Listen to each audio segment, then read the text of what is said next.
AIR-1 बहुतों की आई है, लेकिन 90% मार्क्स के साथ Kushagra one of the best होने वाला है। बच्चा जब तक खुद से नहीं करेगा तब तक वो कॉन्फिडेंस गेन नहीं कर पाएगा कभी भी एग्जाम लेवल का। आई एम श्योर आप 12-15 घंटे दिन में लगे रहते होगे, जुटे हुए, तो वो मोटिवेशन कहाँ से आता था? सर पापा से। कभी किसी वजह से आए हो बैकलॉग, तो उसको आपने कैसे कोप अप? ज़्यादा क्लास देखनी पड़ती थी, 4 की जगह 6-7 देखनी, फिर उस टाइम रिवीजन नहीं करता था डेली। AIR लाना एक तपस्या है। हमने ना सबने बहुत दिमाग लगाया कि कैसे स्ट्रैटेजी बनाए बच्चों के लिए जिससे कि वो बोथ ग्रुप दे और वो रैंक होल्डर बने। अच्छी आर्टिकलशिप मिलेगी, फिर उसके बाद CA फाइनल के लिए कॉन्फिडेंस रहेगा कि इंटर में AIR बनाई थी तो फिर यहाँ भी AIR बनाई। समरी नोट जो AS के हैंड रिटन चार्ट, हाँ वो बहुत अच्छा, उसी से रिवाइज हो जाता था, 5 मिनट में रिवाइज हो जाता था। पेपर टफ आता है, बच्चा वहीं उठ के चला जाता है। पहले स्टार्टिंग में जो क्वेश्चन आते थे 1-2 पहले वो कर ली। बहुत बार बीच में लगता है यार कि मुझसे नहीं हो पाएगा। CA वाला नहीं रहता तो सर उस कॉस्ट में नहीं मिलता था कोई भी कोर्स, और फिर ऐसे टीचर से नहीं मिलते। तू अपनी खूबियां ढूंढ, कमियां निकालने के लिए लोग हैं ना। अगर रखना है कदम तो आगे रख, पीछे खींचने के लिए लोग हैं ना। सपना देखना है तो ऊंचा देख, नीचे खींचने के लिए लोग हैं ना। तू अपने अंदर जुनून की चिंगारी जला, जलने के लिए लोग हैं ना। तू अपनी अलग पहचान बना, भीड़ में चलने के लिए लोग हैं ना। तो कुछ करके दिखा दुनिया को, तालियां बजाने के लिए लोग हैं ना। So presenting to you All India Rank 1 in CA Intermediate May 2024 examination, and that was a new course examination जो इस बार हुआ था। तो round of applause for Kushagra. Sir AIR-1 के साथ एक और चीज हाईलाइट करनी बनती है कि कुशाग्र ने 90% मार्क्स स्कोर करे हैं CA इंटर के अंदर। ये क्लास 11-12 नहीं है दोस्तों, CA का एग्जाम है, और CA के एग्जाम में अप्रोक्सीमेटली 90% मार्क्स स्कोर करना कोई छोटी बात नहीं है। AIR-1 बहुतों की आई है, लेकिन 90% मार्क्स के साथ Kushagra one of the best होने वाला है। So precisely if we say mostly highest ही है शायद अभी तक का। जो लास्ट हमें पता है शायद 87% आया था, 87 के राउंड आया था, but precisely if we say it is 538 marks out of 600 marks. So round Not a of joke. not a joke, not a joke. So also मैं ऐड करना चाहूंगा, आई गेस हमारे CA वाला की जर्नी को भी 1.5-2 साल ही हुए हैं। ये हमारा सेकेंड एग्जाम का रिजल्ट था right sir, right. And second result में ही CA वाला ने प्रोड्यूस किया है all India rank 1।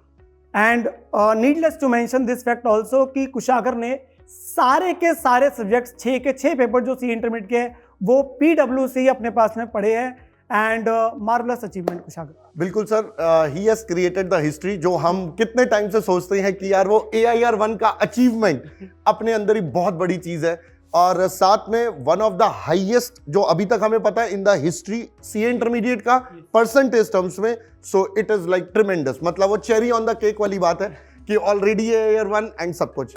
And not to forget he has done CA foundation as well from PW Chanakya batch, I guess, है ना कुशाग्र? तो भाई ये स्टार्टिंग से हमारे साथ रहा, और देख लीजिए he has created wonders and he has believed the team and we have done this, right? And उसमें भी sir 336 marks out of the 400 marks इसके फाउंडेशन में रहे थे।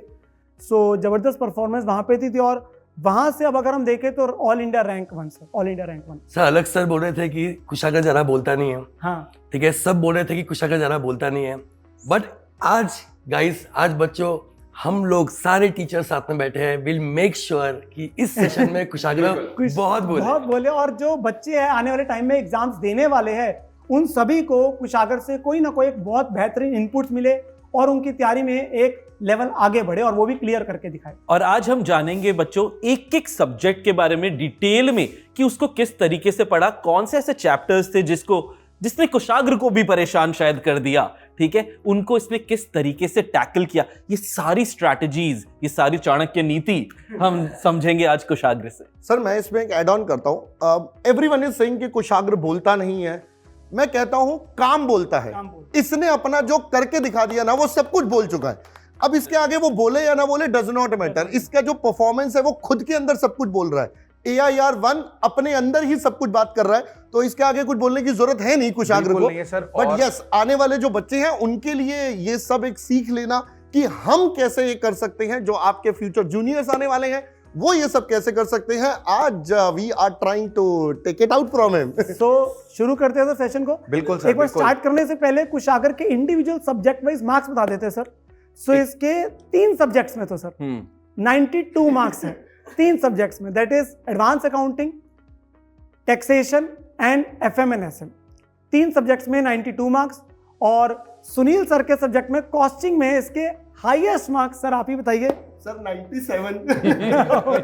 एंड जिन सब्जेक्टों से बच्चों को लगता है डर, which is auditing and law, और लगता है कि बच्चों के नंबर नहीं आते, उन सब्जेक्ट्स में भी कुशागर के आए लॉ में 80 मार्क्स एंड ऑडिटिंग में 85 मार्क्स। सो बहुत ही जबरदस्त परफॉर्मेंस कुशागर। एंड अब हम स्टार्ट करते हैं बच्चों के लिए आपसे कुछ पूछना। सबसे पहले ये जानना चाहेंगे कि आपको सीए करने के लिए काइंड ऑफ मतलब वो इंस्पिरेशन कहाँ से मिली? सो पापा का एक सपना है कि जो कुशागर है वो सीए करके दिखाए, तो वो अल्टीमेटली कुशागर करने की अपने पास में सोची और उसने करके दिखाया। सर वो सपना भी पूरा किया कुशागर ने, जो शायद अंकल ने नहीं देखा था। अंकल तो बस ये चाह रहे थे कि ये सीए बने, but sir AIR 1 with 90% marks. और मुझे ऐसा लगता है कि आने वाले कुछ अटेम्प्ट्स तक ये रिकॉर्ड टूटने वाला नहीं है। He is going to be the Sachin Tendulkar of CA inter. वो चीज बिल्कुल। और कुशागर भाई आपको कब कम्युनिकेट हुआ था? ये पापा का सपना था, लेकिन आपको कम्युनिकेट कब हुआ था? कब से पता था कि यार ऑल इंडिया रैंक 1 ही, या कब से पता था कि सीए ही करना है मुझे? सर वो तो बचपन से ही बोलते थे सीए करने के लिए, लेकिन 11th के बाद मैंने खुद देखा था सीए का कोर्स और उसका सिमिलर था 11-12 से, तो मैंने फाउंडेशन तो भर दिया था। इंटरमीडिएट का भी देखा नहीं था कितना ज़्यादा सिलेबस है, फिर इंटरमीडिएट में आके पता चला कि ये तो बहुत ज़्यादा है। पर कुशागर ये चीज़ जरूर है कि मतलब जो पता चला कि आपके 10th में आई थिंक इतने ज़्यादा मार्क्स हैं, 68% थे 10th में, एंड देन +2 में एकदम से 93%, तो सिग्निफिकेंट चेंज। तो ऐसा क्या कुशागर के मेंटल थॉट में मतलब क्या चेंज आया जिससे कुशागर की पढ़ने की जो एकदम से बढ़ चुकी एबिलिटी? 10th में जो सब्जेक्ट्स थे सर वो अच्छे ही नहीं लगते थे सर। साइंस और SST और हिस्ट्री वगैरह कुछ पसंद ही नहीं आता था, मैथ भी नहीं आती थी। तो फिर मेरे को 11th में साइंस ले सकता था मैं, 68 में मिल जाती है, लेकिन मैंने ली नहीं कि उसमें फिर वही 50% आ जाते, तो मैंने कॉमर्स ले ली। कॉमर्स नहीं तो कहीं अंदर से मन था साइंस लेना है कि नहीं से ये था नहीं कि था। पापा का सपना पूरा करना? नहीं, साइंस तो पढ़ने का मन ही नहीं था बचपन हाँ। से। बचपन से ही बेकार लगता था वो सब्जेक्ट। अच्छा। तो मतलब वो दोनों काम हो गए, मतलब एक तो बाय डिफॉल्ट वो खराब लगता था और पापा का सपना तो था ही कि सीए करना। हाँ। बहुत सही। तो कुशागर उस समय और भी फ्रेंड्स हैं जो और कोर्सेज भी सिलेक्ट कर रहे थे, कभी मन में आया कि ये भी करना चाहिए या चेक करना चाहिए सीए के अलावा? नहीं, सीए पे ही पूरा फोकस था कि सीए एक बार हो जाए, फिर उसके बाद कुछ करना हो तो फिर उसके बाद देख लेंगे, लेकिन पहले पूरा फोकस सीए पे ही था। हाँ, ये बहुत अच्छी स्ट्रैटेजी है बच्चों। एक बार एक जगह, जैसे अर्जुन ने मछली की आंख पे एक निशाना लगाया था, एक निशाना, एक डिग्री जो आपको लाख 1.25 लाख रुपए महीने की अश्योरेंस दे देती है कि यार ये आ जाएगा, आपका लाइफ सिक्योर हो जाएगा। उसके बाद yes we can take risks in other. Sir but Kushagra आपने सिर्फ बोल दिया कि 10th स्टैंडर्ड में मेरे मार्क्स कम थे, 12th में I scored this much mark, वो भी तो एक जर्नी रही होगी ना? ऐसे कई सारे बच्चे जिनके 10th में कम स्कोर आते हैं, जसप्रीत सर ने अपने पॉडकास्ट में ऐसा बोला था कि कम स्कोर आया था, तो व्हाट चेंज्ड? आपने क्या चेंज किया अपने आप में कि इतना अच्छा स्कोर कर पाए? मैंने अकाउंट्स सब्जेक्ट था उधर 11th में, वो मैंने पहली बार पढ़ा था, तो वो वहीं से इंटरेस्ट लगने लगा उस सब्जेक्ट में। और फिर बिजनेस स्टडी और इकोनॉमिक्स भी सब्जेक्ट्स थे वहाँ पे, वो भी अच्छे लगते थे, साइंस के कंपैरिजन में तो अच्छे ही लगते थे। तो बेसिकली इंटरेस्ट आ गया? इंटरेस्ट आ गया सर। तो 11th-12th में क्लासेस कहीं से ली थी कि पापा हेल्प करते थे? पापा भी हेल्प करते थे, सेल्फ स्टडी भी, और स्कूल भी जाता था मैं। अच्छा, अदर देन दैट कोई क्लासेस आपने नहीं ली? नहीं 11th-12th के लिए नहीं। 11th एंड 12th सेल्फ, और YT से आपको हेल्प मिला? 12th के साथ साथ मैंने सीए फाउंडेशन का पढ़ा था। ओके, तो उसने हेल्प किया 12th में। ग्रेट। तो उसमें सिर्फ आप सीए की ही तैयारी कर रहे थे YT से, कि आप 11th-12th का कंटेंट भी कंज्यूम नहीं, कर रहे थे? 11th-12th का नहीं, सीए फाउंडेशन की कर रहा था साथ साथ में 11th-12th। क्या बात है, मतलब सर 12th में रह के 12th का नहीं पढ़ रहा है बच्चा, वो सीए की तैयारी कर रहा है। एंड बट ये भी है कहीं ना कहीं जो फाउंडेशन का कोर्स है वो काफी हद तक बच्चे को मदद करता है उसके 12th में, बट बाकी उस तरीके की डेडिकेशन बट सर वो सिर्फ 2 ही सब्जेक्ट हैं, जो अदर 3 सब्जेक्ट्स हैं, तो वो तो बच्चे को मेहनत करनी है। सर वो तो मेंटली आपको इतना चैलेंजिंग करना, मतलब उस टाइम पर सबके मन में होता है कि पहले 12th करनी है, मेरे को कॉलेज का एडमिशन करना है एंड सो ऑन, सबके मन में बहुत सारी क्यूरियोसिटी। तो आपके मन में था कि मुझे भी कॉलेज जाना है, 93% मतलब जो भी मैं लेके आऊंगा उसके बाद I need to go to college और समथिंग, कुछ ऐसा था मन में? कॉलेज तो सर मैंने सोचा नहीं था कि कॉलेज में जाऊंगा, मैं सीए पे ही पूरा फोकस था।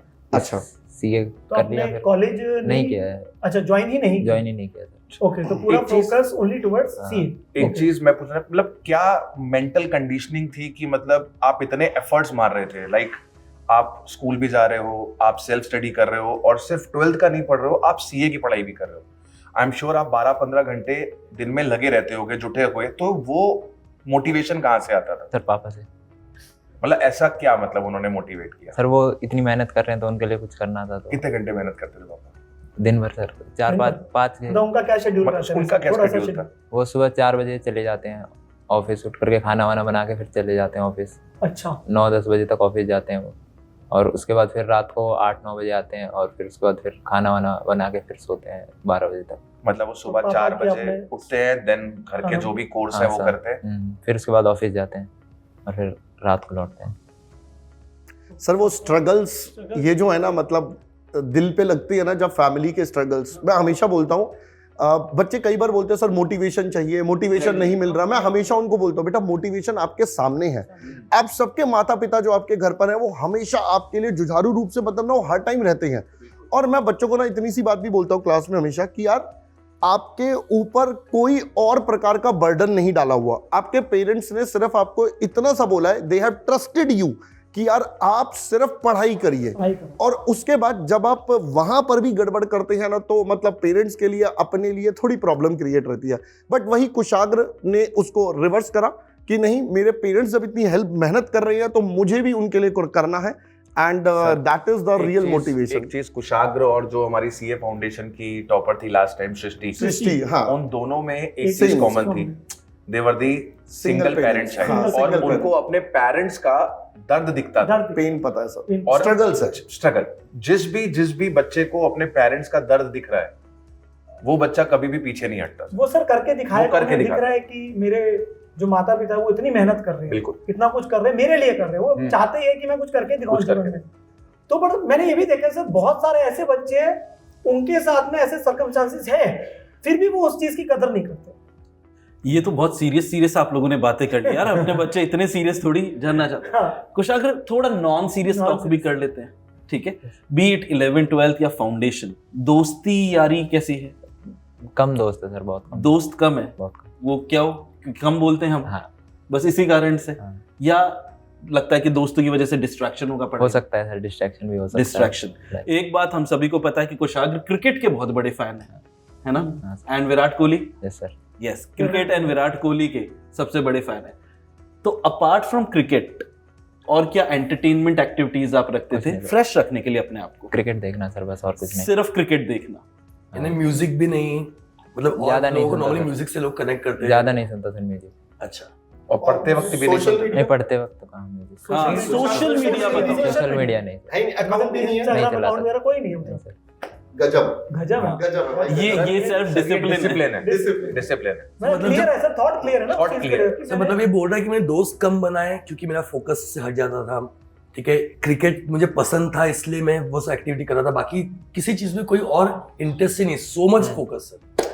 चलो अब मेन मुद्दे पर आते हैं, जिसके लिए बहुत सारे जो बच्चे बच्चे अपकमिंग wait एग्जाम कर वाले वेट कर रहे हैं। आप कुशाग्र सबसे पहले अपना जो डे रूटीन था वो 2 पार्ट्स में, जब आप क्लासेस कर रहे थे तब कितने घंटे कौन सी क्लास में टाइम लग रहा था, and then after completing the classes आप कितने घंटे पढ़ते? क्लासेस करने में सर सुबह मैं 10-11 बजे शुरू करता था। पहले नितिन सर की क्लास रहती थी, उसके बाद आपकी क्लास रहती थी। क्लास नितिन सर की क्लास के बाद थोड़ा टाइम बच जाता था आपकी क्लास खत्म होने में। मतलब सर की क्लास में कितने घंटे लगते थे होमवर्क मिला के? सब डिटेल में चाहिए बच्चे को। बच्चे को पूरा दिन डिटेल में चाहिए। नहीं क्लास- सर, एक काम करते ना सर, पहले आप क्लासेस देखते थे या क्लास देखने के बाद होमवर्क पहले एक सब्जेक्ट करते थे हाँ, फिर नेक्स्ट हाँ, क्लास फिर करते नेक्स्ट थे? क्लास करता था। अच्छा, सो आप पहले जैसे मान लो सबसे पहले नितिन सर की क्लास होती है, तो आपने नितिन सर की क्लास देखी, देन उसको कंप्लीट करके होमवर्क करा, Homework एंड किया। देन आप नेक्स्ट Next क्लास class देखते। नेक्स्ट सब्जेक्ट की क्लास देखते हैं। टोटल नंबर ऑफ आवर्स बता कि क्लास प्लस होमवर्क होमवर्क कितना टाइम लगता था? मिलाकर तेरे को पर क्लासेस कितना टाइम जाता था? नितिन सर की क्लास में जैसे 2-2.25 घंटे की क्लास रहती है, तो वो 1.5 घंटे में खत्म हो जाती है आराम से। ठीक है। और होमवर्क करने में कभी सर ज़्यादा होमवर्क भी दे देते हैं तो 1-1.5 घंटा भी लग जाता है, नहीं तो 50 मिनट तक लगता है। मतलब ठीक 1 है, आवर मतलब अप्रोक्सीमेटली हाँ, एवरेज 2.5 से 3 घंटा पकड़ ले, अच्छा, 1.5 घंटा उसमें मैं क्लास, 1 घंटा ऐसी चीज होमवर्क। जानना चाहूंगा कुशाग्र, क्योंकि बच्चे पूछते हैं कि जो होमवर्क दिया जाता था तो उसमें आप खुद पूरा सॉल्व करके पूरा- प्रॉपर्ली करते थे कि सिर्फ वैल्यूज स्क्रिबल करते नहीं हो नहीं, पूरा क्वेश्चन हाथ से सॉल्व करता था मैं। और फिर जो सॉल्यूशन फाइल है उससे चेक करते थे? नहीं, वो आपने जो Solution होमवर्क file। वाले क्वेश्चन है वो नीचे आपने आंसर लिख रखा है, वो हाँ। मैच हो जाता तो मैं नहीं देखता था। Okay, great. बढ़िया। एंड देन फिर टैक्स की क्लास। Taxation। हाँ टैक्सेशन की क्लास सर पूरी 2x पे देखता था, आप थोड़ा स्लो बोलते थे। ठीक है। तो आप स्लो बोलते वो 2.5-3 घंटे की क्लास रहती थी आपकी कभी कभी, जी। तो वो 1.5 घंटे में खत्म हो जाती है, आपका होमवर्क भी कम ही रहता था। तो वो 2 घंटे में क्लास होमवर्क सब खत्म हो जाता है। ठीक, होमवर्क कम क्यों रहता था ये भी बता दे भाई, पता लगे। क्लास में ज्यादा क्वेश्चन होते थे। हाँ, ये भी बता दे, ये पता लगे बच्चा के होमवर्क ही नहीं दे रहा। नहीं फिर वो कहेंगे सब तो पढ़ाई नहीं रहे। मतलब हम क्लास में सारे क्वेश्चन हो ठीक, जाते थे ठीक, मॉड्यूल ठीक। के तो लिए। मतलब 2 घंटे के आसपास 2 घंटे के टैक्स हो गया। तो 5 घंटे अराउंड इसके चले गए। 2 सब्जेक्ट में। घंटे, दो एंड subject। देन तीसरा कौन आता था? सुनील सर की क्लास होती थी। हाँ, कॉस्टिंग में कैसे करता था? कॉस्टिंग में सर स्टार्टिंग में तो बहुत दिक्कत आती थी, क्वेश्चन होते ही नहीं थे स्टार्टिंग में। भाई सुन लो सारे के सारे, स्टार्टिंग में सबको दिक्कत आती है। और फिर Because वो AIR बिल्कुल बनाती नया है। सब्जेक्ट है और उसके बाद थोड़ा सा प्रैक्टिस करते हैं। हाँ। जब हम थोड़ा सा कॉन्सेप्ट से, बेसिक कॉन्सेप्ट आपने से मिल सर जाते हैं। स्टार्टिंग में 2-3 क्लास तो आप कॉन्सेप्ट ही पढ़ाते रहते। राइट, हाँ, तो उनमें तो मजा नहीं आता था। फिर क्वेश्चन नहीं होते तो फिर वापस देखना पड़ता था उनको। ओके, फिर क्वेश्चन, और स्टार्टिंग के 3-4 चैप्टर क्वेश्चन नहीं होते हैं एक बार में, बिल्कुल ठीक बात है। फिर उसके बाद होने लगते हैं धीरे धीरे। क्योंकि ठीक है। दोस्ती हो जाती है सब्जेक्ट। फिर उस सब्जेक्ट से एकदम से मित्रता बन गई, Connect वो बन हमारी गया। सहेली बन गई, Connect बन है ना, गया। सहेला सहेली टाइप बन जाते हैं। कॉन्सेप्ट अच्छे हो गए तो फिर कॉन्सेप्ट बेस बन गया, उसके बाद हमें आगे दिक्कत नहीं आती। तो कितना समय लगा सर की क्लास के लिए? सर की क्लास में भी होमवर्क ज्यादा ही रहता था। ज्यादा रहता था। हाँ, ये तो ज्यादा दुख है। नहीं, यही प्रैक्टिस है सर, इसी की वजह से आगे मैं समझ में अभी आया। वही पूछने वाला था, बिकॉज ये मेरे को, मैं पर्सनली होमवर्क इसलिए देता हूँ कि बच्चा जब तक खुद से नहीं करेगा तब तब तक वो कॉन्फिडेंस गेन नहीं कर पाएगा कभी भी एग्जाम लेवल का। तो आपने जो हमने एक बुक दी थी उसके अंदर सारे क्वेश्चन सारे सब question कुछ थे, करे। सब करे। सब कितनी बार करी वो बुक? सर एक बार तो आपने क्लास के साथ सारे क्लास वाले क्वेश्चन करवाए ठीक है। और होमवर्क वाले भी करवाए। राइट, उसके बाद मैंने एक बार सारे क्वेश्चन करे थे, फिर उसके बाद टिक मार लिए थे उस टाइम, ठीक है, और फिर उसके बाद जो टिक मार रखे थे वही कर रहे वही वाले करे। Very good. 2-3 bar overall number of hours, overall number of hours cost की क्लास देखने में with homework, with homework with homework 2-2.5 घंटे लग जाते 2.5 घंटे ढाई अप्रोक्सीमेट। तो 7.5 घंटे हो 7.5 गए। घंटे। उसके बाद लॉ की क्लास। लॉ में सर होमवर्क उस टाइम मिलता नहीं था, तो बस क्लास देखना रहता था, वो 1.5 घंटे 1.25 घंटे में खत्म हो जाती थी वो क्लास। चलो चलो। 1.5 घंटा पकड़ डेढ़ लो। घंटा उसका भी लॉ के लिए जो भी कराया जाता है, क्या आप डेली प्रैक्टिस करते हैं? तो कोई क्वेश्चन हैंड राइटिंग वगैरह की जो बात होती स्टार्टिंग है वो बाद में में स्टार्टिंग में नहीं करता था मैं, फिर धीरे धीरे वो भी सर धीरे धीरे। तो जाते हैं, डीप डाइव इन हाँ। करते हैं पर सब्जेक्ट। तो मतलब 9 घंटे अलोंग विद और- क्लासेस फिर उसके एंड बाद रिवीजन। होमवर्क। 4 मतलब subject। मान ले हम सुबह 10 बजे बैठे, बीच में ब्रेक ब्रूक लगा के रात को 12 घंटे के बाद 10 बजे तक तेरी क्लासेस कंप्लीट हो गई। तो सुबह 10 से रात, फिर 1-2 घंटा पूरे दिन का फिर रिवीजन होता था। उसके बाद रिवीजन भी होता था। हाँ, और दिन एक भर बार, का। मतलब बाकी दिन भर जो हुआ है सारी चीजें एक बार उसका revise करें। एक बार रिवाइज करना। वेरी ये ये मैं subjects मतलब- में क्या नहीं, ये मैं practice बोलता भी हूँ कि हर क्लास को करने के बाद मैं बच्चे को बोलता हूँ, इवन हर सब्जेक्ट में आप जब एक क्लास करते हो, जब आपकी क्लासेस, जो बच्चे, चलो इसका शेड्यूल थोड़ा अलग था, बट मैं बोलता हूँ अगर मान लो आपकी सुबह, जैसे नितिन सर 8 o'clock शुरू करते हैं, हम शाम को 6 बजे आपकी क्लासेस को ओवर करते हैं। 6 बजे के बाद मैं बच्चे को हमेशा ही बोलता हूँ take a break of half an hour. उसके बाद पहले 1 घंटा कम से कम आप लगाओ और ये देखो कि हर सब्जेक्ट में, सारे सब्जेक्ट जो आपने आज पढ़े, उनके पेजेस एटलीस्ट रन थ्रू करो कि आपको क्या वो पढ़ा? कंटेंट समझ में आया, एब्जॉर्ब हुआ है। अगर वो हो गया है, then go ahead with the homework, या जो भी आपका पार्ट है, जो भाई रेगुलर क्लास कर रहे हैं, देन होमवर्क कर रहे हैं, तो जरूरी है सब। बट सर आप एक चीज देखो ना, इसने एक बार क्लास में पढ़ा, क्लास खत्म करने के बाद इसने तुरंत होमवर्क होमवर्क कर किया। रहा हूँ। होमवर्क करते ही सारी चीजें रिकॉल हो गई, रिवीजन हो गया, एंड देन सारी The end क्लासेस लगाने के बाद ही again run through all the content जो इसने पूरे दिन में पढ़ा है। तो मतलब एक ही दिन में इसने 3 बार कंटेंट कंज्यूम किया। तो भाई AIR लाना एक तपस्या है। हाँ हाँ, मतलब बहुत आसानी से लोग कह देते हैं यार लकी था, लकी था।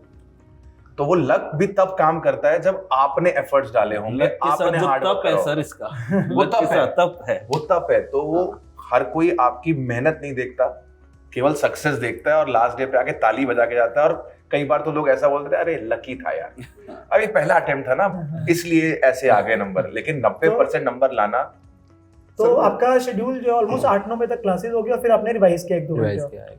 तो उसके बाद मतलब और ये रिजल्ट्स शेड्यूल क्या चला हुआ? होगा ग्रुप 1 का, आपके पूरी क्लासेस 4 महीने। ग्रुप ये बना। कंसिस्टेंटली आपका ऐसे ही चला जब हाँ, तक क्लासेस चली हमारी। हाँ। ऑलमोस्ट सर हमारा बैच जो है, आपका मेरा सब्जेक्ट कंप्लीट हो गया जनवरी एंड तक जनवरी complete हो गया। और हमारा शायद मार्च के फर्स्ट वीक हाँ, में first week 3rd या में। 4th मार्च तक कंप्लीट हुआ फिर था। ग्रुप 2 आने के बाद थोड़ी सांस में सांस आई। हाँ फिर ग्रुप 1 रिवाइज करता था मैं उसके ग्रुप 1 साथ। उस समय रिवाइज, क्योंकि ग्रुप 1 और कॉस्टिंग कॉस्टिंग भी खत्म हो बिकॉज वो पहले कंप्लीट हो गए थे चारों पेपर। मैं बच्चों को यही बोलता हूँ, अभी बच्चा ना 4 सब्जेक्ट पढ़ रहा होता है, मेरे से बार बार बोलता है सर रिवीजन नहीं हो रहा, मेरे को पुराना याद नहीं आ रहा। बेटा नेचुरल है, ये सबके साथ होता है, ऐसा नहीं है आप क्यों, बिकॉज आप अभी डेली कंजम्पशन कर रहे हो इतना सारा, वो एब्जॉर्ब करने में टाइम लगता है। And once the group 1 gets over, जब आपका ग्रुप 2 साथ में चल रहा है, आपके पास बैंडविड्थ मिलती है, आपको एक्स्ट्रा टाइम मिलता है, तब आप ग्रुप 1 रिवीजन स्टार्ट कर दो। नहीं, इसमें वो मैं डर जो दो- बच्चों के अंदर है वो पूछ लेते हैं। कुशाग, तेरे को भी फील होता था कि जब हम 4 महीने तक 5 महीने तक ग्रुप 1 पढ़ रहे हैं, चैप्टर होते चले जा रहे हैं, हम सिलेबस आगे बढ़ता चला जा रहा है, तो क्या ये हॉन्टिंग होती थी यार कि पिछला याद नहीं आ रहा? सर पिछला तो याद आता ही नहीं था। AS 13 accounting for investment sir ने करवाया था, वो याद ही नहीं आ रहा था जब सिलेबस खत्म हुआ था। तो हाँ। उसके बाद वापस पढ़ना पड़ा था पूरा। और तो जब दोबारा गो थ्रू किया तो चीजें रिकॉल हाँ रिकॉल हो जाती है, आसानी से हो जाती है। वो सर हर बच्चे के साथ एक प्रोसेस है कि पिछला एक बार के लिए भूलेगा। वो तो सर हम लोग क्लास में बोलते हैं, बच्चों को लेकिन लगता है कि नहीं भूलता जा वो रहा इस है। वक्त इसके मुंह से सुनना बहुत जरूरी है। अच्छा, 2 चीजें मैं आपसे जानना चाहूंगा। एक, ड्यूरिंग द कोर्स हमारी क्लासेस शुरू हुई अगस्त के मिड से लेके फेब एंड तक चली, बीच में कोई ऐसा समय आया कि जिस समय कभी ना कभी आपका 2 दिन 5 दिन 10 दिन का कोई बैकलॉग इकट्ठा हो, घर में इवेंट होते हैं, कुछ होते हैं, कभी किसी वजह से आयो बैकलॉग, तो उसको आपने कैसे कोप अप किया? दिसंबर में हुआ था सर, शादी में गया था, तब 10-15 दिन का बैकलॉग हो गया 10-15 दिन का दिन का। वो आपने कवर कैसे किया? फिर उसके बाद सर ज्यादा क्लास देखनी पड़ती है, जैसे 4 की जगह 6-7 देखनी। फिर उस टाइम रिवीजन नहीं करता था डेली। ओके, फिर उस टाइम 6-7 क्लासेस, लेकिन होमवर्क कर लेता था साथ में। होमवर्क कर लेते साथ में, पर आपने कितने दिन लग गए उसको कवर अप करने में? उसको फिर 15-16 दिन में कवर हो गया था। वो भी कवर हो गया था साथ में रेगुलर। क्लासेस भी की है पूरी नॉर्मल क्लासेस। हाँ, सबसे बड़ी दिक्कत वो है बैकलॉग होने का। Backlog प्रॉब्लम क्या है? problem बैकलॉग नहीं है। करने के लिए एक्स्ट्रा टाइम नहीं है। एक्स्ट्रा टाइम नहीं है। क्लासेस तो हम तो पर चलते सर रहते हैं। देखो ना, टाइम सबके पास है, हाँ, यूज कैसे हम कर रहे हैं? मैनेज कैसे कर रहे हैं, सर सबके that pass is important. 24 hours, ये सबके कॉमन पास है, 24 चाहे वो hours. कोई भी हो। तो अगर एक बच्चा कह रहा है मैं दिन में 4 क्लासेस लगाने के बाद बस मेरा हो गया, मेरे पास दम नहीं है, और वहां पे बच्चा बैकलॉग कवर करने के लिए 2 क्लासेस की एक्स्ट्रा ट्रिप लगा रहा है, तो he is managing his time ना, Yes. क्योंकि इसके पास इंस्टाग्राम नहीं था टाइम खराब करने के लिए, फेसबुक नहीं था। हाँ, तो कुशाग्र कुशाग्र मैं- अपन ग्रुप 2 का स्टार्ट करते हैं सर। सर इसमें मैं कैसे उससे किया? पहले एक क्वेश्चन पूछना चाहूंगा, बहुत इंपॉर्टेंट। कुशाग्र, हमने पीडब्ल्यू पर जब पहली बार सीए का Exactly. न्यू कोर्स आया, तो हमने ना सबने बहुत दिमाग लगाया कि कैसे स्ट्रैटेजी बनाए बच्चों के लिए जिससे कि वो बोथ ग्रुप दे और वो रैंक होल्डर बने। तो हमने एक स्ट्रैटेजी लगाई जिसको आपने यूज भी करा, कि हमने पहले स्टार्टिंग में एक तो ग्रुप 1 के 3 सब्जेक्ट किया और एक हमने ग्रुप 2 का एड ऑन कर दिया, ताकि स्टार्टिंग से बच्चा 4 सब्जेक्ट पढ़े, बाद में उसको रिवीजन का टाइम एक्स्ट्रा मिले, बर्डन कम रहे। तो how do you find this strategy? आपको कैसा लगता है? बिकॉज बहुत सारे बच्चे हमें कहते हैं नहीं सर आप पहले, हम तो सिर्फ ग्रुप 1 जीवन करेंगे, पढ़ेंगे। हम ग्रुप 2 पढ़ेंगे ही नहीं, कोई नहीं कर रहा, हमारे कोई दोस्त नहीं कर रहे। इसमें बच्चे को ये सिर्फ दिक्कत आती है, मतलब जो इसमें अपना बताएगा कि एडवांस अकाउंट टैक्स का सिलेबस बहुत ज्यादा है, हाँ, तो वो 3 महीने में हो नहीं सकता। अगर करने जाएंगे तो 5-5 घंटे क्लास लेनी पड़ेगी। तो इसी वजह से जब हमने वो थॉट लगाया था, Right. तो इस बेस पे लगाया था कि एडवांस अकाउंट टैक्स में तो जाना ही आगे है, ज्यादा। ज्यादा ही तो आगे। How do you find this strategy? आपको कैसा लगा कि ये मतलब यूजफुल रही? ऑब्वियसली या आज तो नुकसान यूजफुल लगेगी, रही? लेकिन हाँ। उस वक्त उस क्या समय फील? क्या उस वक्त स्टार्टिंग क्या में, फील? स्टार्टिंग उस समय सर ज्यादा लगता था 4 क्लास, तो फाउंडेशन से निकल के 4 क्लास देखना तो बहुत ज्यादा लगता था, लेकिन बाद में वो हेल्पफुल रही स्ट्रेटजी। कॉस्टिंग रिवाइज हो गया, ग्रुप 2 खत्म होने से पहले कॉस्टिंग रिवाइज हो गया था पूरा। ओके, तो लास्ट में आपके पास सिर्फ 2 ही पेपर बचे रिवाइज करने के लिए, 4 आपने पहले ही रिवाइज कर लिए। ग्रुप 2 जब तक खत्म हुआ, तो फरवरी एंड या मार्च की 3rd या 4th तारीख को हमने कोर्स कवर करा था, अंकित सर और मैंने। तो तब तक आपने ग्रुप 1 ऑलमोस्ट टेक्निकली बच्चे के पास 3 महीने प्रॉपर थे राइट 4 पेपर को रिवाइज करने के लिए। राइट। भाई हमारा group 1 plus costing Jain and तक कंप्लीट हो चुका ग्रुप था। 2 चालू भी हो गया था। ग्रुप 2 दिसंबर चालू से। भी हो गया। मैं पहले बात कर रहा हूँ कि बच्चे के पास कंप्लीट 3 महीने थे 4 पेपर को रिवाइज करने के लिए। 2 तो चलो उसके चल रहे थे, चल रहे थे। लेकिन 4 वो कंप्लीट कर चुका था और 3 महीने अच्छे तरीके से रिवीजन। और I think we are the only one in India जिसने ये स्ट्रेटेजी फॉलो करी and we have got the results. And we got the results. मतलब हमारे बच्चों ने बहुत आउट परफॉर्म किया। Yes, right. एक चीज इसमें कुछ अगर मैं और जानना चाहूंगा, जो हम एक पीडब्ल्यू पे फैसिलिटी है काइंड ऑफ बच्चों को देते हैं कि हम वीकली टेस्ट जो हम संडे को मतलब काइंड ऑफ अपलोड करते हैं, वो उसमें होता क्या कि चैप्टर पहले हो चुका होता है, मान लो टेस्ट बाद में आ रहा है, वो सेपरेट है मास्टर टेस्ट सीरीज से, ये सेल्फ इवैल्यूएटेड। तो क्या आप इनको देते थे? मतलब इनको सर मैं दे नहीं पाता था, मैं अच्छा। ट्राई करता था लेकिन होता नहीं था, क्योंकि होता। सिलेबस अगला चैप्टर चलने अगला लगता था, चल चुका, पिछला भूल चुके हो। पिछला भूल चुका है, फिर उसको ठीक है। रिवाइज करने के लिए अलग टाइम देना पड़ेगा, फिर ये नहीं रिवाइज ये नहीं बच्चों होगा। से ना सर मेरी भी इस चीज को लेके बात रहती है कि अगर तो मैनेज कर सकते हो कर लो, वरना इसको सिलेबस खत्म होने के बाद बाद दे दो भाई अभी मतलब इसके लिए पैनिक होने की जरूरत नहीं है मतलब इतना इसको कंपल्सरी मत मानो एग्जैक्टली अगर आप सेल्फ रिवीजन करते चल रहे हो साथ साथ इफ पॉसिबल देना चाहते हो ये बेसिकली उन स्टूडेंट्स के लिए बेनिफिशियल है सर जो सिंगल ग्रुप दे रहे हैं प्रिपेयर कर रहे हैं बिल्कुल तो they will be having sufficient time तो उनको तो देना ही चाहिए उनको देना ही चाहिए ग्रेट फिर आगे फरवरी मार्च जब तक अपना course फरवरी मार्च में सर आपकी क्लास ज्यादा तेज नहीं देख सकता था मैं 1.25 मैं खुद ही इतना तेज हूँ 1.25 1.5x पे और फिर भी समझ नहीं आता था फिर भी समझ फिर भी समझ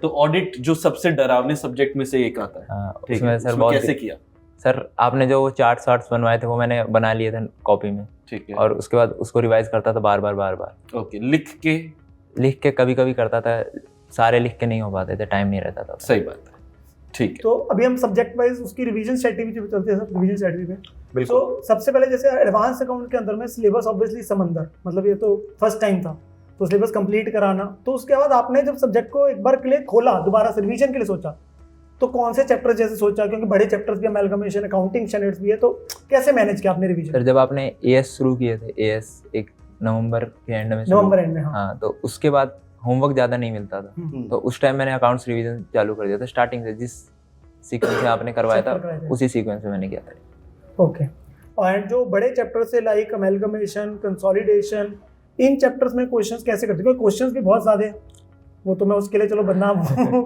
तो क्वेश्चन बहुत ज़्यादा है तो आप उस समय क्या प्रैक्टिस दोबारा से लिख के कर रहे थे सारे जो सिमिलर क्वेश्चन थे वो नहीं करता था लेकिन मोस्टली क्वेश्चन मैं हाथ से किए थे पहली बार में ओके और दूसरी बार में नहीं होते थे फिर वो मैंने मार्क करके रख लिए थे फिर वही करता था बार वो ये कि मार्क करके रख लो और आपको कंप्लीट करने में रिवीजन कितना टाइम लगा फर्स्ट रिवीजन जैसे आपने दिसंबर में चालू करी हाँ दिसंबर और पैरेलल जनवरी टू जो अकाउंटिंग स्टैंडर्ड क्लास में चल रहे हैं तो आपकी दिसंबर फर्स्ट रिवीजन जाके कब तक दिसंबर और जनवरी दिसंबर और जनवरी थ्योरी वाले एएस छोड़ के थ्योरी एएस की जो लास्ट में करा था हाँ। उसको छोड़ के आपने एक बार कर लिया ओके फाइन और लॉ को लेके आपकी क्या स्ट्रेटजी थी लॉ में सर मैं प्रोविजन याद करता था बार बार पहले समझ लिया और उसके बाद उसको याद कर लिया फिर वही लैंग्वेज बार बार लिख के फिर तो सारे प्रोविजंस की इंपॉर्टेंट प्रोविजंस सारे तो आप सारे सेक्शन को एक बार तो भी लिख के देखते थे क्लास के बाद में? यहाँ की वैसी ही सेम लैंग्वेज आ रही है कि नहीं आ रही है अच्छा तो इसमें बच्चों का बहुत कॉमन क्वेश्चन होता है कि क्या लॉ की लैंग्वेज ही लिखना कंपलसरी है सर लॉ की लैंग्वेज मैंने तो लिखी थी ओके हर क्वेश्चन की मैं वही लैंग्वेज लिखता था जो मॉड्यूल में दिया हुआ है या फिर जो प्रीवियस ईयर के क्वेश्चन में दिया हुआ है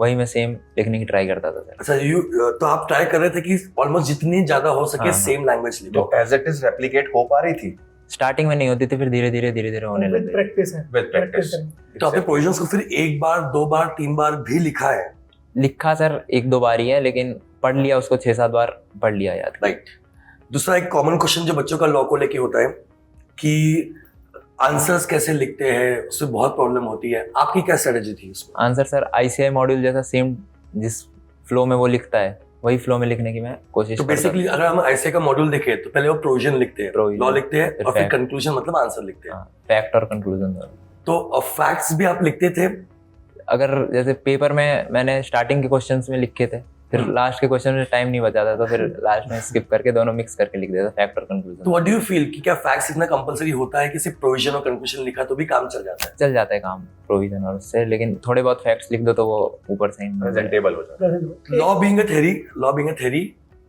थ्योरी को मैनेज कर बिकॉज बहुत सारे स्टूडेंट्स इवन आप भी हो गए मोस्टली ऑल इंडिया रैंकर्स बोलते हैं कि प्रैक्टिकल्स तो we are very used to it और हम कंफर्टेबल होते हैं but law being a theory audit being a theory ठीक है how do you manage it आप अगर स्टूडेंट्स को बोलना चाहेंगे तो क्या बोलेंगे क्या टिप्स देंगे लॉ में सर प्रोविजन को ही याद करना बार बार और जो मेन पहले उसको समझ लेना कि वो क्या रहा है प्रोविजन और उसके बाद उसको उसकी लैंग्वेज पूरी याद करने की कोशिश करनी और बाद में प्रैक्टिस क्वेश्चन की जो भी है अच्छा मॉड्यूल के लैंग्वेज याद करो हाँ जितने क्वेश्चंस प्रैक्टिस कर सकते हैं प्रैक्टिस करो हाँ क्योंकि क्वेश्चन में भी अलग अलग प्रोविजन रहते हैं तो वो जो क्वेश्चन बैंक रहता है उसके साथ साथ करो तो सारे प्रोविजन एक बार आ जाते हैं और ऑल इंडिया रैंक 1 ने लॉ जैसे सब्जेक्ट को कितने बार रिवाइज किया था लिख के 1-2 बार किया था और पढ़ने में तो सर 6-7 बार कर लिया था 6-7 बार बहुत बढ़िया एक मैं छोटी सी चीज सब्जेक्ट में मेरे में है थ्योरेटिकल एएस क्या पेपर में नहीं आए नहीं है सर बट ये जरूर है कि थ्योरेटिकल एएस काफी है हाँ सर तो उनमें कैसे मैनेज किया सेम लॉ वाला जो अप्रोच है वो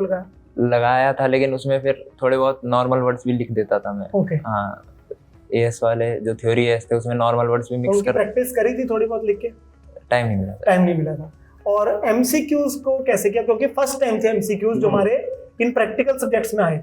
एमसीक्यू सर वो बड़े क्वेश्चन को ही वो 5 पार्ट में बांट के, हाँ, वो केस स्टडी बनाया ना, Case तो study उसके लिए आपने अपने आप को कैसे तैयार किया एमसीक्यूज के लिए? एमसीक्यू के लिए सर जो आईसीआई के जो मॉक टेस्ट पेपर थे और रिवीजन टेस्ट पेपर थे वही मेन MCQ सोर्स था। और जो मैंने दे रखे थे आप लोगों को एमसीक्यूज जो चैप्टर के साथ में अटैच कर रखे थे, वो उसमें केस स्टडी बेस्ड एमसीक्यू हाँ नहीं केस थे। स्टडी थे उसमें। हाँ, तो उसमें नॉर्मल एमसीक्यू थे, Normal। वो मैंने किए थे। ओके, लेकिन फिर जब मॉक टेस्ट पेपर आया, रिवीजन टेस्ट, तो उसमें वो थे ही नहीं, केस स्टडी वाले, केस स्टडी वाले केस स्टडी वाले, हाँ, तो फिर वैसे तैयार कर। वैसे तैयार करे, तो उन्हीं को आपने किया। हाँ। Okay, taxation. तो टैक्सेशन को लेकर क्या स्ट्रेटेजी, मतलब सबसे भारी सब्जेक्ट 6 में से जिसके अंदर लॉ का भी स्वरूप है और प्रैक्टिकल का भी स्वरूप है, तो इसको आपने कैसे मैनेज किया दोनों को बाइफरकेट करके? क्योंकि इनकम टैक्स का अप्रोच अलग चलता है, जीएसटी का अप्रोच अलग चलता है। इनकम टैक्स में सर जितने भी प्रोविजन थे पहले वो सारे पढ़ता था, फिर उसके ठीक बाद है। मॉड्यूल के क्वेश्चन करता था, फिर उसके बाद प्रीवियस ईयर के क्वेश्चन हो गए तो वो कर देता था। और जीएसटी में सिर्फ प्रोविजन ज्यादा पड़ता था, वो क्वेश्चन तो बस प्रोविजन बेस्ड ही हो जाते हैं, उसमें ज्यादा कैलकुलेशन नहीं रहती जीएसटी में। तो जो क्वेश्चंस लगाता था या प्रोविजंस रिवाइज करता था, उसके लिए क्लास नोट्स जो हम लिखवाते हैं उसको यूज करता? क्लास नोट से रिवाइज करता था मैं। ओके, समरी नोट से नहीं करता। समरी नोट से नहीं, क्लास नोट्स जो क्लास में लिखा है उसी से रिवाइज करता। और सारे एग्जांपल्स जो क्लास में साथ में चलते हैं सारे एक आध लिख लेता, जो याद रखने जरूरी रहते थे वो लिख लेता। ओके। तो बच्चे को बाद में प्रॉब्लम ये आती है कि यार एग्जाम में जो क्वेश्चन आता है टोटल इनकम वाला, वो कैसे बनेगा, तो उसको लेकर क्या अप्रोच थी? सर वो सारे चैप्टर से मिक्स क्वेश्चन आता है, जब तक सारे प्रोविजन क्लियर नहीं होते तो फिर वो क्वेश्चन होता नहीं। एग्जैक्टली। स्टार्टिंग में नहीं होता था मैथ, नेट टैक्स पेएबल नहीं होता था हाँ। मैथ। फिर सारे प्रोविजन जब 4-5 बार 6 बार रिवाइज कर लिया तो उसके बाद वो होने लग जाता था। तो वो ऑटोमेटिकली होने लग गया। हाँ। मतलब उस पे कुछ अलग से एफर्ट मारने की जरूरत? टाइम ज्यादा लगता था सर, अलग से? आधा घंटा 35 मिनट एक ही क्वेश्चन। वो तो स्टैंडर्ड है, वो तो लगेगा, लेकिन अलग से उस टोटल इनकम वाले चैप्टर के लिए अलग से कोई एफर्ट्स? जो मॉड्यूल में क्वेश्चन थे वही किए थे बस। वही किए थे। और जीएसटी को लेकर क्या अप्रोच थी? जीएसटी का सर वो प्रोविजन पूरा याद करता था, क्योंकि उसमें थ्योरी बेस्ड क्वेश्चन भी आते हैं, तो उसको लिखने की भी ट्राई करता था। और प्रैक्टिकल क्वेश्चन उसमें प्रोविजन से ही हो जाता है डायरेक्टली, उसमें ज्यादा कैलकुलेशन नहीं रहती। उसमें तो आती नहीं है। ओवरऑल कितना टाइम लगा इनकम टैक्स को रिवाइज करने में और जीएसटी? इनकम टैक्स में सर ज्यादा टाइम लगा।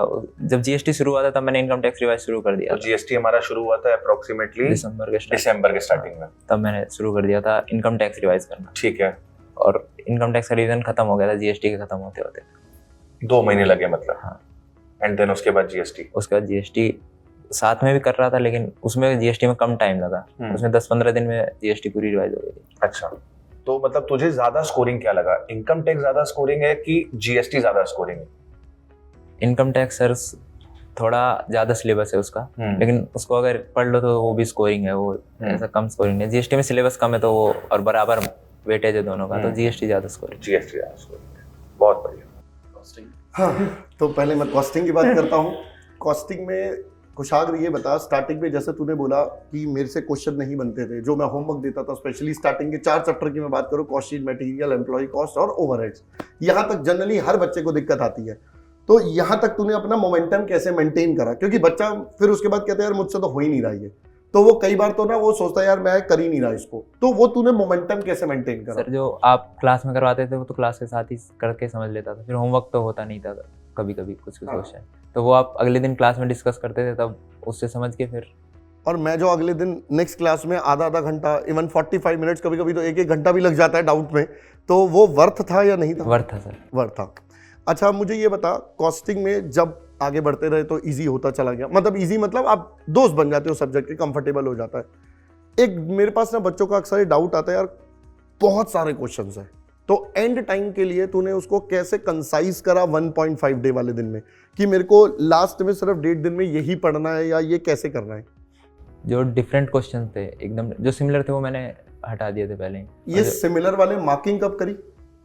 एक बार क्लास के साथ कर लिया, होमवर्क वगैरह सब कर लिया, उसके बाद एक बार और सारे क्वेश्चन किए थे, फिर मार्किंग की। सेकंड टाइम पे तूने मार्किंग कर ली कि मेरे लिए कौन कौन से टेक्निकल है या कहाँ पर क्या? फिर उनको 2-3 बार कर लिया था, फिर वो याद ही हो गए थे वो क्वेश्चन कि इसमें क्या करना है। ठीक है, ओके। अब मेरे को एक और एस्पेक्ट बता इसके अंदर, जैसे नितिन सर ने बोला केस बेस्ड एमसीक्यू, तो कैसा रहा वो एक्सपीरियंस?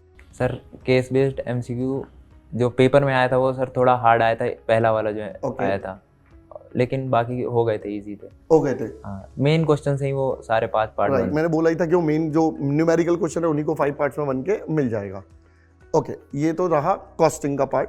अब एक और चीज मैं जानना चाहूंगा इसमें, मैं हमेशा बच्चों को बोलता हूँ concept is very important rather than just आप बस रट ले हो क्वेश्चन को या इसमें ऐसा करना है, कुछ भी अपनी कहानी बनाना, where as compare to the concept is important. तो तेरे को क्या लगता है कि एग्जाम में क्या ज्यादा हेल्प करा?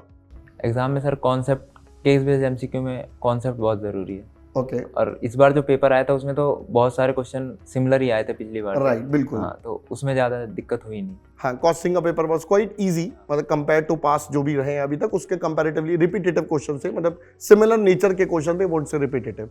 Okay, so that's how you scored 97। ठीक है, ठीक है, ऑल्दो अभी तक 99 रहे थे किसी एक पास बच्चे के, बट ठीक है 97 अपने अंदर बहुत बड़ा अचीवमेंट है यार, 97 लाना। ओके, अब मैं आता हूँ एफएमएसएम। सर पहले मैं कर लूँ एफएमएसएम है। एफएमएसएम में अपन दो पार्ट्स में ही बांटते हैं, एफएम और एसएम। तो पहले एफएम की बात कर लेते हैं, how you manage that? FM भी सर सिमिलर टू कॉस्टिंग, वो भी बहुत दिक्कत होती थी स्टार्टिंग में तो। ओके, और लेकिन फिर धीरे धीरे उसके क्वेश्चन होने लगते थे, होने लग गए। और उसका भी वैसे ही एक बार क्लास के साथ किया, फिर उसके बाद बस सेम स्ट्रेटेजी आपने यूज करी, और वहां भी कॉन्सेप्ट वाला पार्ट। लेकिन उसका पेपर थोड़ा हार्ड है। हाँ, ये तो मानने की बात है, पेपर हार्ड था, फिर भी भाई के 92 आए हैं। बिल्कुल, फिर भी 92 लेकर आए हैं, दैट्स ग्रेट। तो पेपर देने के बाद कुछ मन से फीलिंग आई थी? पेपर एक पहले पेपर के बाद तो खराब हो गया था, फिर उसके बाद ठीक हुआ, मूड ठीक हो रहा था, फिर लास्ट पेपर में पहले और आखिरी ने मूड खराब मूड खराब कर दिया पूरा का पूरा। और मैं ना इनफैक्ट ये बोलता भी हूँ क्लास में कि बहुत बार ऐसा होता है कि मेरा ये पास्ट एक्सपीरियंस रहा है, ग्रुप 1 में से कोई एक पेपर और ग्रुप 2 में से कोई एक पेपर, ये टेक्निकल आएंगे। अब वो कोई भी पेपर हो सकता है, इट्स नॉट अबाउट कि वो एडवांस अकाउंट्स ही होगा, या कुछ समय तक पहले टैक्सेशन ने जिम्मेदारी ले रखी थी उस पेपर की, है ना, कि टैक्सेशन में बच्चे परेशान होते थे। इस बार एडवांस अकाउंट्स ने जिम्मेदारी और एफएमएसएम ने ले ली। अच्छा, एसएम में क्या करा? एसएम में सर जो आपने शॉर्ट नोट्स बनवा रखे थे, राइट, उसमें कीवर्ड थे, वो कीवर्ड याद करता था, क्योंकि उसमें ज़्यादा बुक की लैंग्वेज याद करने का टाइम नहीं, बहुत जनरल वाला पॉइंट था, मतलब टाइम भी नहीं था सर उसके लिए। और उसमें मेरे को लग रहा था कि एसएम थोड़ा खराब जाएगा, एफएम बढ़िया जाएगा, लेकिन पेपर में जाके देखा तो एसएम इजी आ गया, एफएम हार्ड आ गया। हाँ, वो तो रिवर्स था, बट ठीक है, कोई बात नहीं।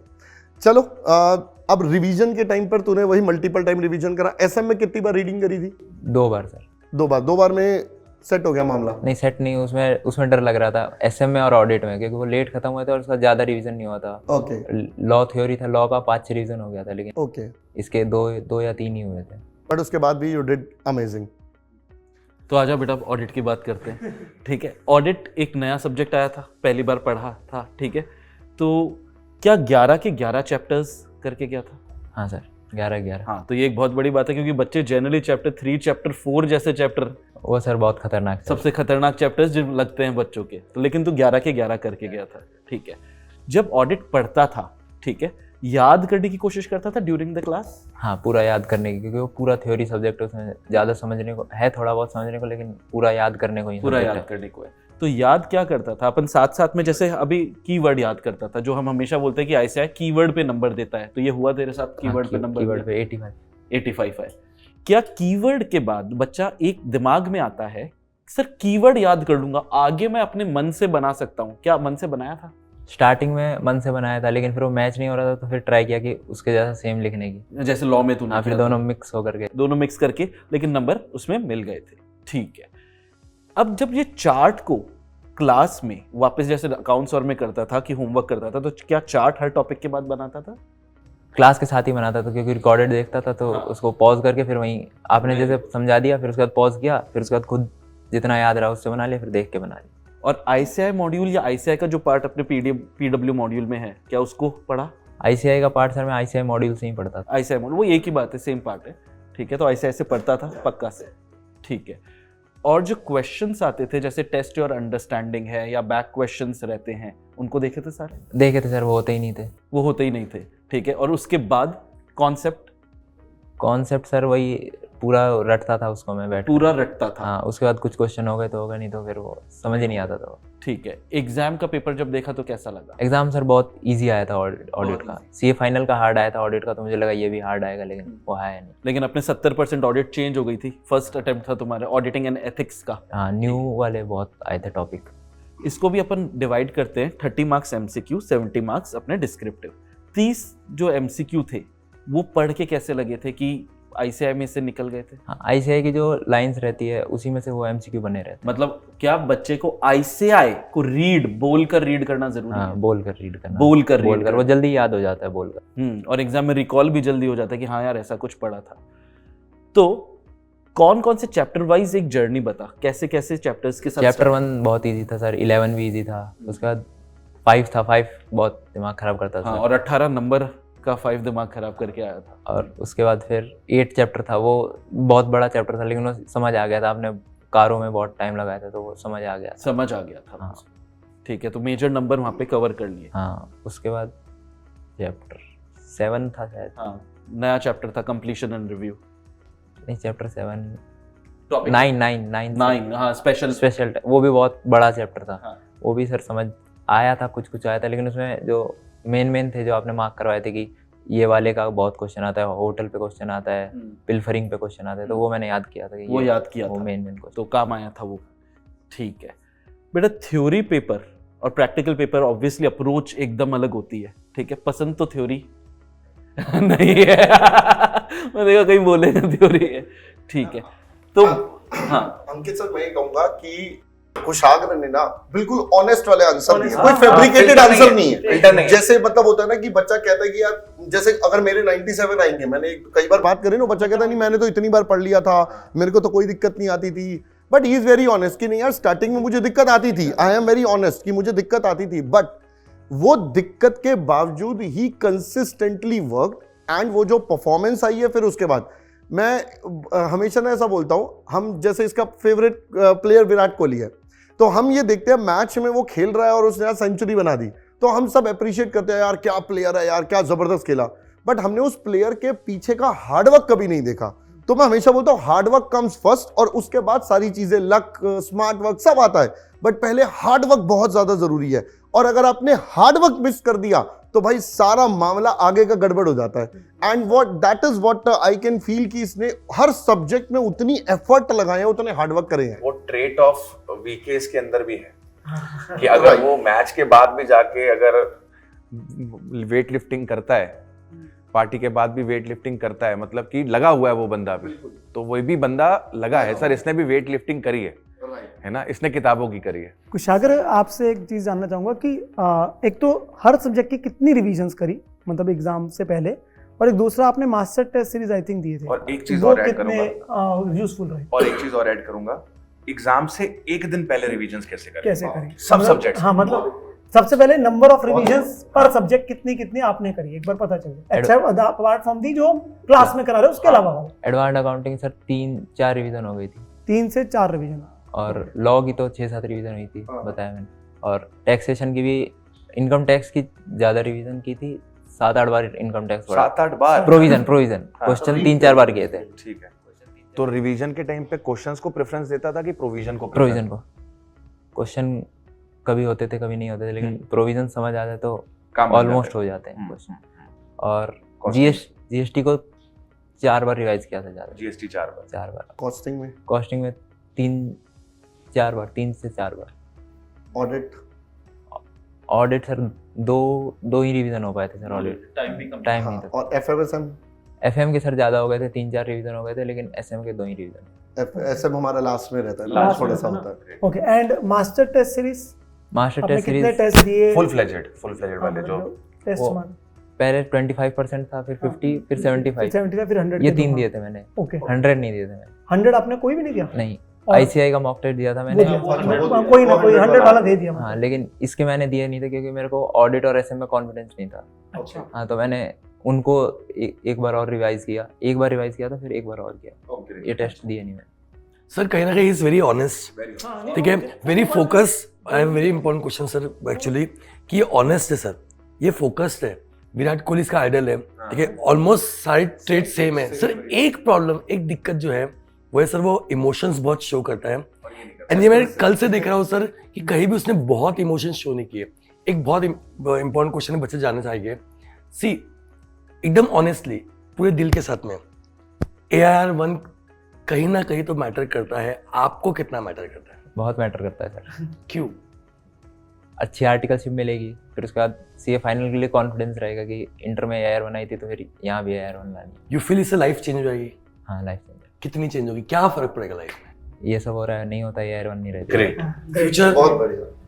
फ्यूचर में क्या फर्क पड़ेगा यार वन से? फ्यूचर में सर बेटर प्लेसमेंट मिलेगी जॉब में और आर्टिकलशिप भी बेटर मिलेगी। अब शुरू से ना 1.5 डे स्ट्रेटेजी।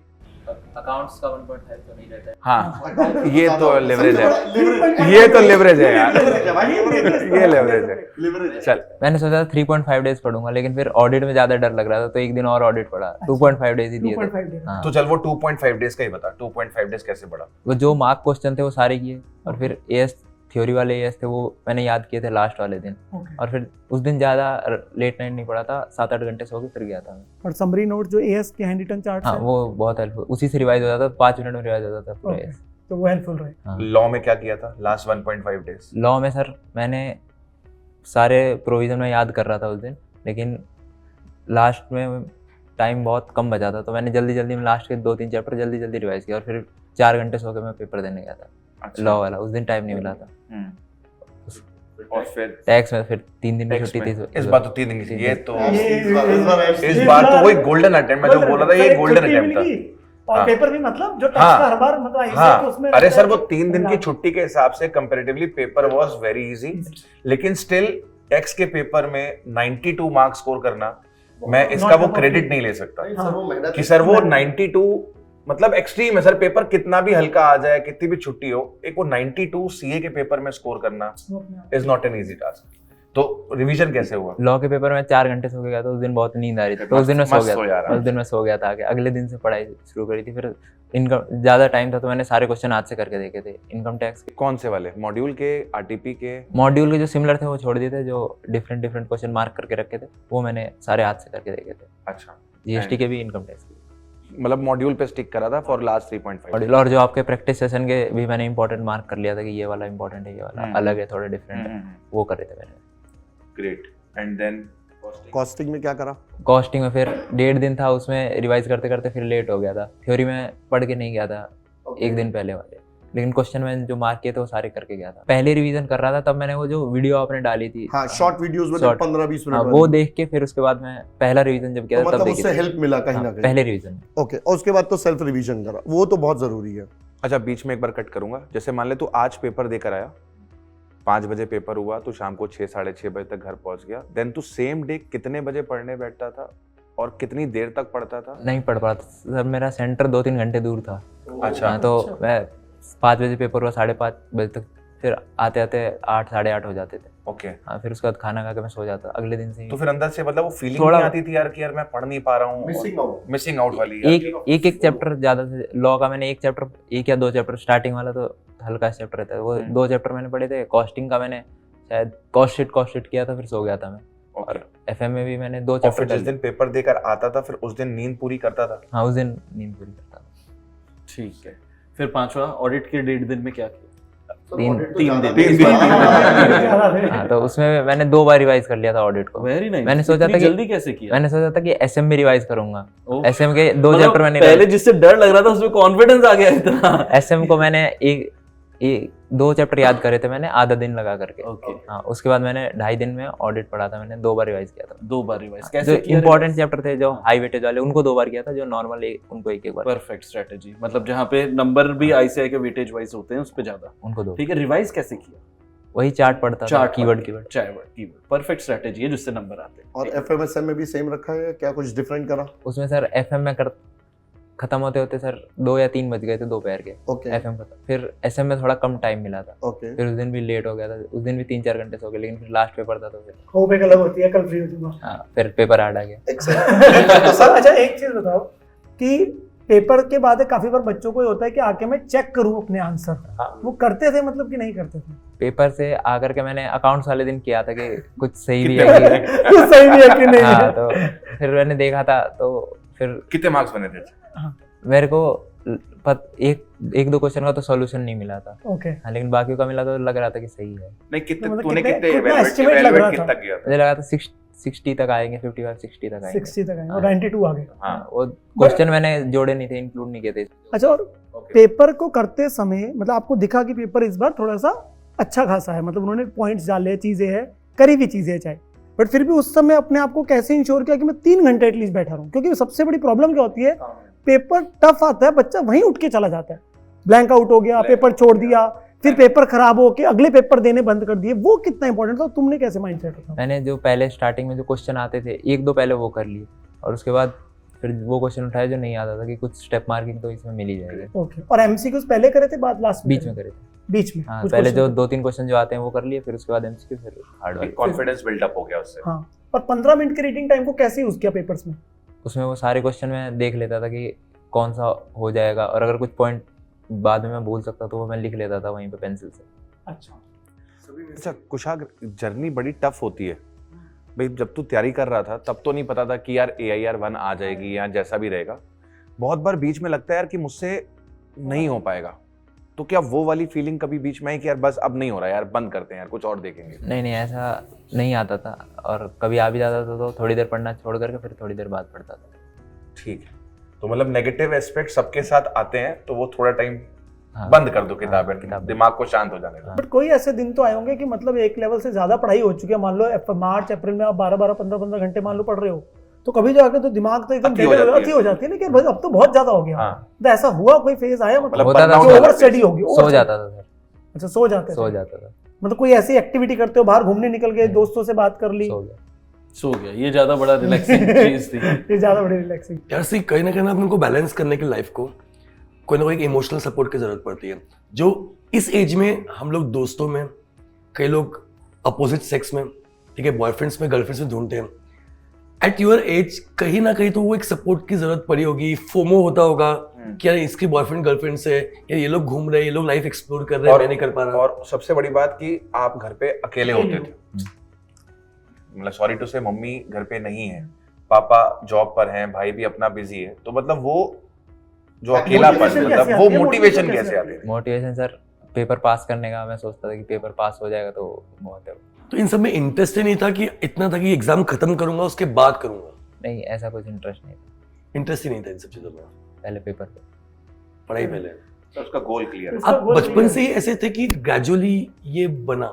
जैसे जैसे इंटर पढ़ते पढ़ते फिर नहीं, मतलब ये चीज है ना, जैसे 10th तक आप जैसे कह रहे हो कि मेरा सब्जेक्ट्स में इंटरेस्ट नहीं होता था, तो तब तो सिटिंग ही नहीं बनती थी, तो कैसे टाइम निकालते थे? अब तो आपने चल पढ़ पढ़ के निकाला, तब ऐसा क्या करा करते थे? दिन भर टीवी देखते। ऐसे दिन भर टीवी देखते थे? ओके, क्या फेवरेट क्या करते थे टीवी में, क्या देखते थे? क्रिकेट। अच्छा, क्रिकेट, बस एक ही चीज। क्रिकेट पूरा पढ़ा है। बहुत बढ़िया, बहुत बढ़िया। तो एग्जाम खत्म होने के बाद वो चीज जो यार, जैसे फॉर एग्जांपल लोग देखते अब तो मैं सीरीज देखूंगा 4-5 दिन, अब तो मैं मूवीज देखूंगा, मैं कहीं घूमने जाऊंगा। आप क्या थे जो एग्जाम खत्म होंगे मैं ये करूंगा? डर लग रहा था सर, अकाउंट्स का और FMSM का नहीं, डर बट लग रहा तूने किया क्या? वो टाइम कैसे काटा? मतलब 17 मई को पेपर खत्म हो गए, 17 मई से लेकर 11 जुलाई, मतलब 10 जुलाई, 11 को तो रिजल्ट आ गया, वो पीरियड तूने कैसे निकाला? मतलब क्या किया? Were you upgrading any skill और डूइंग समथिंग एल्स? स्टार्टिंग में तो सर मैं सॉल्यूशन देखता था पेपर के, किसी ने डाल दिया तो और मैच कर लो थोड़ा बहुत, लेकिन फिर उसके बाद फिर वर्ल्ड कप शुरू हुआ, फिर वर्ल्ड कप देखता था। वर्ल्ड कप वर्ल्ड में कप में निकाल दिया। चलो वो टाइम स्पेंड हो ग्रेट, हाँ बढ़िया टाइम स्पेंड हो। वर्ल्ड कप में टाइम निकाल दिया। सर से डिग्री, प्रोफेशन, आप जॉब कर रहे हो, प्रैक्टिस कर रहे हो, सर से जरिया है।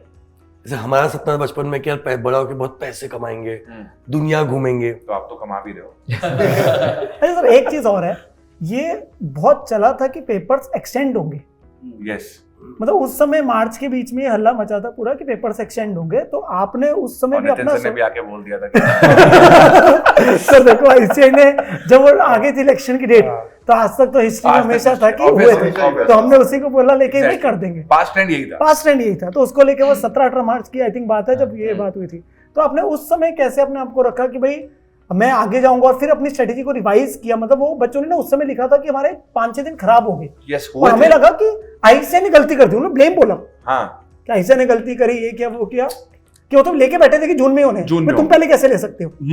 तो उस चीज सही बात है, उस फेस को कैसे उस आपने? phase को- स्टार्टिंग में सर मैं मई के लिए प्रिपेयर कर रहा था कि मई में होगा, फिर इलेक्शन की डेट आई, फिर मेरे को लगा कि अब एक्सटेंड होंगे, लेकिन फिर 1-2 दिन बाद 2 दिन बाद ही क्लियर हो गया था हाँ, ये तो फिर उसके बाद मैं उस टाइम मैंने सोचा था कि ऑडिट और SM के और ज्यादा रिवीजन हो जाएंगे, हाँ। लेकिन फिर डेट Number of वापस आई तो revisions फिर नहीं, बट वापस तूने उसी back। अपने स्टडी पैटर्न में कुछ चेंज लाया था कि नहीं, जब नहीं। ये न्यूज आ गई थी कि शायद से जून में जाएंगे, नहीं तो फिर और ज्यादा रिवीजन हो सकते, मैंने कुछ चेंज नहीं किया कि अगर ऐसे एक्सटेंड कैसे हुए तो प्रिपेयर फॉर द वर्स्ट। हाँ, और एक चीज ये कि मतलब हम क्लासेस में जैसे सेक्शन नंबर्स बोले जाते हैं टेक्स्ट में, लॉ में, अकाउंट्स में हम अकाउंटिंग सेंड नंबर है, एसए नंबर है, ऑडिट में पैरा नंबर तक हम कई बार याद करते हैं। क्या उसकी कोई लिस्टें बनाई थी? नहीं। क्या उनको याद किया था? कुछ लिस्ट नहीं बनाई थी। और कोई सेक्शन याद- नंबर कोड किए थे सेक्शन नंबर कोड किए थे याद? टेक्स्ट में, लॉ में? अगर याद आते तो कर देता था, नहीं तो बट उनको याद ऐसा किया नहीं कहीं? नहीं।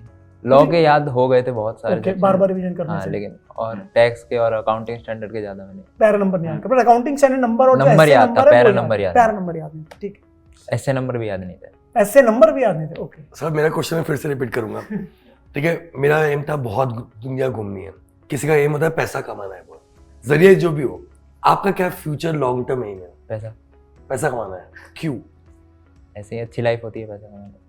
अपने लिए, अपने Upgrade। फैमिली के लिए, पापा के लिए, उनके लिए, किसके लिए? अपग्रेड हो गया, सबके लिए अपग्रेड हो गया। पैसा कमाना है, घर खरीदना है, गाड़ी खरीदनी है बड़ी बड़ी। सर मैं सर वो इसको एक ऐसे बोलता हूँ कि कच्ची देखिए, एक स्ट्रगल देखिए ना सर, मतलब घर के अंदर में एक जब कोई बनता है ना तो वो पूरा फैमिली ग्रो होता है। इट्स सर, वो नॉट अ family- इंडिविजुअल वो सर पर्सन, वो family पूरी को- फैमिली सर एकदम वो आने सशक्त वाली होती है। जनरेशंस को भी फर्क आने वाली पड़ता है। जनरेशन तक वो सशक्त रहता है फिर ना वो पर्सन। वो डिग्री ये लाके देती है सर ये।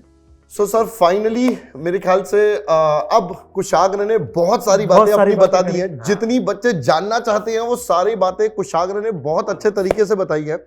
सो finally once again congratulations Kushagra, हम बट सब एक की तरफ ना से। मैं एक ना पीस ऑफ एडवाइस देना चाहूंगा सर, मतलब हाँ बच्चे को, बिल्कुल। कि कहीं ना कहीं मैंने ऐसा देखा है बहुत बच्चों में, मतलब डोंट टेक इट अदरवाइज, कि भाई बच्चे का रैंक 1 आया तो क्या होता है वो सर पे चढ़ जाता है। हाँ। तो ये बहुत जरूरी है कि आपने जो मेहनत आज तक करी वो प्लीज उसे कंटिन्यू करना। Don't take it for granted कि फाइनल में भी आ जाएगा। फाइनल अपने आप में एक डिफरेंट बॉल गेम है। उसके लिए आप अगर आप इसी तरीके से मेहनत करोगे ना तो उसमें पक्का रैंक बनाएगा, मतलब सबकी ब्लेसिंग्स आपके साथ है। बट मेहनत करनी है, बस फॉर ग्रांटेड नाम ले, क्योंकि बस सक्सेस लाने के लिए तो सर मेहनत तो फिर से करनी पड़ेगी। तो और वो आप same मुझे इसी level की दोबारा इसी करनी मेहनत की करनी पड़ेगी, इसी तरीके से करनी पड़ेगी, और वो मुझे विश्वास है कि आप करके दिखाओगे। और सर हमने बोला ही है तू करके दिखा। ताली बजाने के लिए लोग हैं ना। बिल्कुल। और जो अभी एक लास्ट पीस ऑफ एडवाइस जो बच्चों पेपर- अपकमिंग एग्जाम हाँ, सितंबर जो वाले हैं या जैन जनवरी, 25 उनके वाले लिए हैं, क्या चीज़? उनके लिए क्या एडवाइस होगी? क्योंकि अभी रिजल्ट आया, बहुत सारे बच्चे क्लियर नहीं नहीं कर कर पाए। पाए, तो उनके लिए आपकी क्या पीस ऑफ एडवाइस होगी? वापस से देखो कि पिछली बार कहाँ कमी रह गई थी और उसके बाद फिर उस कमियों को सुधार के पेपर। सर एक बहुत मेरे मन में बहुत देर से क्वेश्चन आ रहा है कि बच्चों के लिए फिजिक्स वाला, सीए वाला एक इमोशंस होता है, कई लोगों के लिए होता है।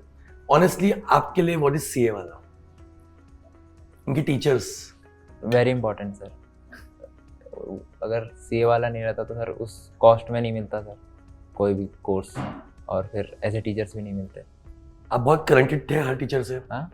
भले आप ऑनलाइन पढ़ रहे थे, हाँ। बट क्या हर टीचर से बहुत कनेक्टेड थे आप? हाँ, फॉलो करता सर, जो भी वो एडवाइस देते थे वो मैं फॉलो करता था। Favourite subject? Favourite subject advance accounting और कॉस्टिंग। Favourite teacher? दोनों ही? वाई? अच्छा पढ़ाते सर दोनों। अच्छा बनाते। बहुत ही ज्यादा बच्चों को सर पीस ऑफ एडवाइसेस मिली है। बच्चे इसमें से कुछ, मैं कहता हूँ कि चीजों को अगर फॉलो करे, उसको देखे, कुछ आगे से सीखे और एक अपनी स्ट्रेटेजी खुद डिवाइस करे। Devise करे। बच्चा क्योंकि हर बच्चा अलग है। हर बच्चा अलग है, हर बच्चे बच्चा के अलग है। आई थिंक सर्कमस्टांसेस अलग है। Circumstances अलग है, and we can never replicate what other have done, but we can take lessons from it and apply it to our life. तो बिल्कुल इसकी लाइफ से जो भी lessons हमको मिल रहे हैं, सर बस ऐसा बच्चा देखा नहीं सर, मतलब इतना फोकस, इतना dedication and still being so humble. Sir इसके थॉट्स क्लियर हैं। सो करना है तो करना है। करना है सर 9 से 10 महीने अपने इसमें फिक्स कर दिए कि don't have any other option. मतलब पजल कब होता है आदमी? जब चीजें 4 दिमाग में चल रही हो।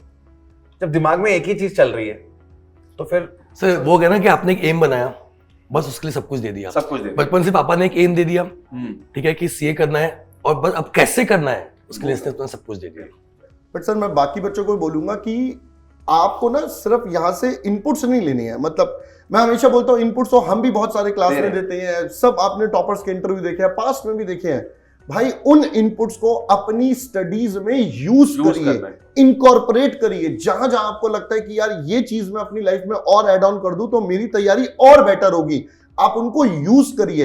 And once you use that, maybe next topper आप होंगे और हम आपके साथ भी बैठे होंगे। बिल्कुल। ऑल इंडिया रैंक 1 लाना मुश्किल है।